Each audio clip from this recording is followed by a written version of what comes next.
Clear है? Triple one समझ में आ गया? थर्ड जनरेशन समझ में आ गया? थर्ड जनरेशन के कुछ लैंग्वेज के एग्जाम्पल लिख लीजिए। C plus plus, Java, C plus plus, Java, Visual basic,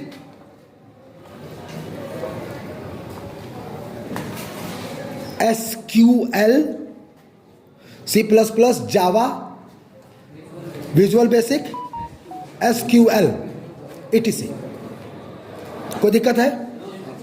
तो थर्ड जनरेशन से सीधे हमको है कि तुम कैसे समझोगे, तुम कैसे ट्रांसलेट करोगे, कैसे कैसे क्या करोगे, ये तुम्हारा माथा पच्ची है। हम तुमसे बात करेंगे अंग्रेजी में या मेरी भाषा में, ह्यूमन लैंग्वेज। इसलिए क्या है, कुछ कंट्रीज में इंग्लिश नहीं चलती, जैसे चाइना इंग्लिश यूज नहीं करेगा, south Korea, north Korea English use नहीं करेगा, जापान इंग्लिश यूज नहीं करेगा। वो लोग अपने मातृभाषा के लिए बहुत रिजिड होते हैं, बहुत रिजिड।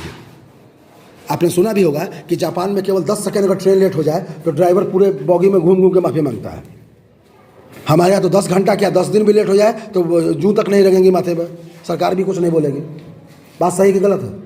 ठीक। तो थर्ड जनरेशन, अब यहाँ जो पार्ट ये कंप्लीट करने से पहले वह कौन सा टूल है जो कन्वर्ट करता है, अब यहाँ आपको हम समझा रहे हैं। अब आएगा कंपाइलर और इंटरप्रेटर।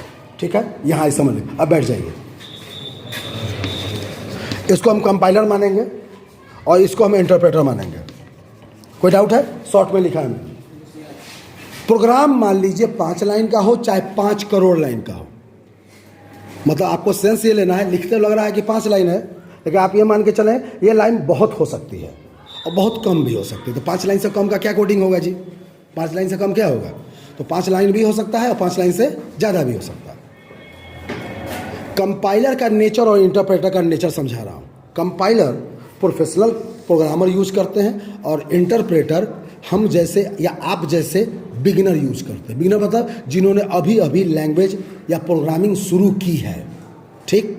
कंपाइलर का नेचर नंबर 1, या एक बार में प्रोग्राम चाहे जितना भी बड़ा हो, एक बार में पूरा प्रोग्राम उठा लेगा।